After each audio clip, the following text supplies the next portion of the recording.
generasi yang penuh semangat dan harapan, yang menyadari betapa pentingnya kelapa sawit dalam menjaga keseimbangan alam dan mendukung kehidupan masyarakat. Mereka tidak hanya melihat pohon kelapa sawit sebagai sumber minyak, tapi juga sebagai simbol kemajuan yang berkelanjutan dan inovasi. Dengan pemikiran terbuka dan penuh kepedulian, mereka berusaha merangkul teknologi ramah lingkungan dan praktik pertanian yang bertanggung jawab demi menciptakan masa depan yang lebih hijau dan cerah.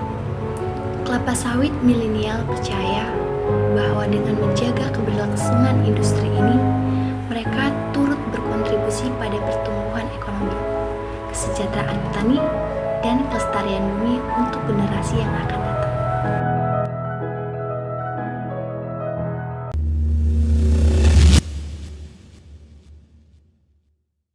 Kembali lagi bersama saya Samuel Rifail Siaan. Saya di sini akan menjelaskan bagaimana sejarah kelapa sawit dapat dikomersilkan di Indonesia. Kelapa sawit atau Elais guensis jack sebenarnya belum diketahui asal aslinya dari mana, tetapi ada beberapa ahli yang menyatakan bahwa Elais guensis jack atau kelapa sawit ini berasal dari Amerika dan Afrika Selatan, tepatnya di Guinea. Jadi dan mulai dibawa ke Indonesia pada tahun 1848, tepatnya di Kebun Raya Bogor, dan ditanam di sana di Kebun Raya Bogor itu sendiri. Dan sisa-sisanya dari kelapa sawit atau Elais guensis jack tadi yang ditanam di Kebun Raya Bogor itu ditanam di pinggiran-pinggiran untuk menjadi tanaman hias di Kebun Raya Bogor. Nah, pada tahun 1911 Adrian Hellet membawa kelapa sawit untuk ke daerah lain yang sekarang itu menjadi PT Sopindo, dan ditanam di PT Sopindo, dan kemudian diikuti oleh para pemerintah Hindia Belanda, dan yang ditanam di pantai timur Aceh gitu, dan di areal yang luasnya mencapai 5.000 hektar. Nah, jadi hingga saat ini kelapa sawit sudah mencapai sekitar 16 juta hektar yang ditanam di Indonesia dan menciptakan lebih dari 16 juta para pekerja juga. Nah, karena sekarang permintaan CPO yang sudah membanyak, namun kelapa sawit tidak boleh disebarluaskan lagi. Jadi pemerintah Indonesia saat ini sedang gencar-gencarnya untuk meningkatkan hasil produksinya sehingga cukup untuk memproduksi CPO itu sendiri. Jadi itu mungkin sejarah singkat dari kelapa sawit atau Elais guensis jack. Terima kasih. Selamat pagi. Halo semuanya, saya Christine Natasha. Saya akan menjelaskan penggunaan alat berat pada industri kelapa sawit. Nah, perkebunan kelapa sawit biasanya akan dibuka di lahan yang sangat luas, bahkan bisa mencapai puluhan hingga ratusan hektar. Pembukaan lahan seperti ini tentu saja membutuhkan banyak peralatan, termasuk alat-alat berat yang bisa digunakan untuk mempermudah pekerjaan. Beberapa penggunaan alat berat yang biasa digunakan di industri sawit ialah ekskavator, backhoe loader, dan bulldozer. Yang pertama, ekskavator. Ekskavator ini digunakan untuk membuka lahan baru atau yang biasa disebut dengan stacking. Lahan perkebunan sawit biasanya diambil dari hutan yang masih ditumbuhi banyak pepohonan maupun semak belukar yang kebanyakan masih tumbuh secara liar. Pembukaan lahan ini akan membutuhkan proses yang panjang, sehingga tidak mungkin dilakukan dengan mengandalkan tenaga manusia saja. Ekskavator dan bulldozer adalah alat berat yang biasanya digunakan untuk membuka lahan perkebunan sawit yang baik. Kedua alat berat ini bisa mempermudah proses penggalian tanah, pembersihan area tanam, dan bahkan mengatasi berbagai tanaman atau pepohonan yang harus dibersihkan dari lahan perkebunan tersebut. Nah, kemudian backhoe loader. Backhoe loader digunakan untuk membuat parit. Di perkebunan sawit sendiri akan membutuhkan parit berukuran cukup besar. Parit ini akan membantu mengalirkan air di daerah perkebunan, terutama ketika musim hujan sudah tiba. Jika area perkebunan kelapa sawit cukup luas, maka parit yang dibuat juga akan semakin panjang. Penggalian parit seperti ini tentu akan sangat sulit jika dilakukan dengan menggunakan tenaga manusia.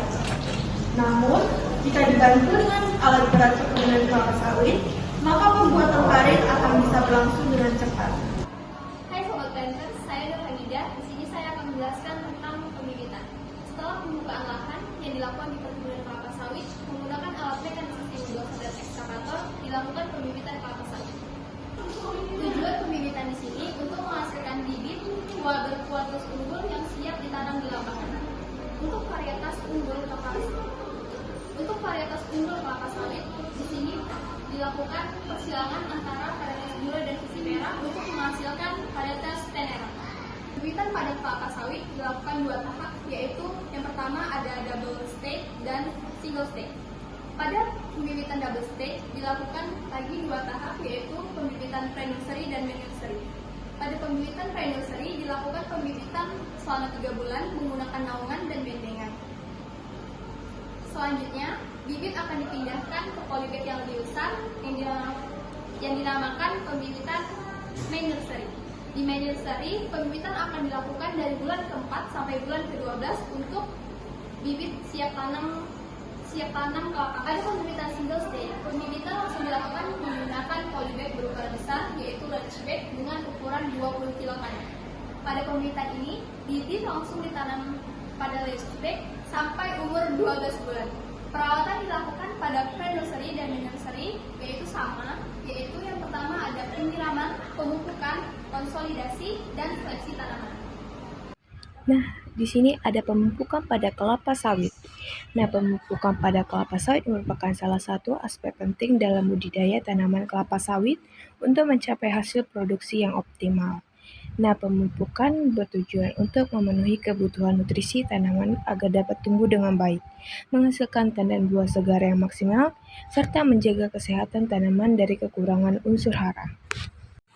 Unsur hara utama yang diperlukan oleh kelapa sawit seperti nitrogen, fosfor, dan kalium, serta unsur mikro seperti magnesium, boron, dan mangan. Nah, pemberian pupuk harus disesuaikan dengan kebutuhan tanaman berdasarkan usia, kondisi tanah, dan hasil panen sebelumnya, sehingga penggunaan pupuk menjadi efisien dan tidak menimbulkan pencemaran lingkungan. Nah, pemupukan yang efektif dan efisien terhadap kelapa sawit mencakup 4T, di mana tepat jenis, tepat dosis, tepat tempat, dan tepat cara. Nah, pemupukan ini juga tergantung terhadap iklim, meliputi curah hujan, yang merupakan salah satu faktor yang mempengaruhi waktu aplikasi pemupukan.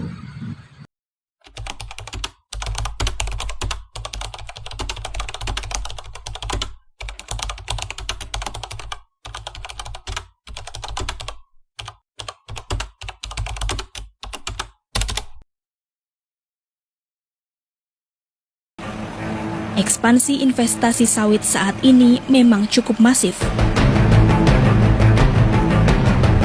Video yang diambil oleh Greenpeace ini membuktikan hal itu.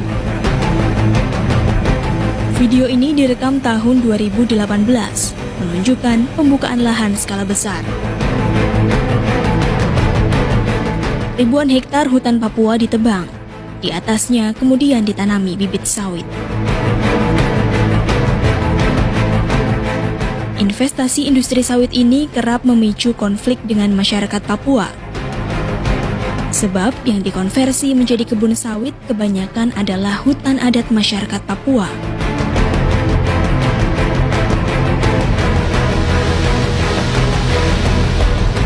Konflik antara masyarakat adat Papua dengan korporasi kerap terjadi. Ini adalah sekelompok warga suku Maibrat di Kais, Kabupaten Sorong Selatan.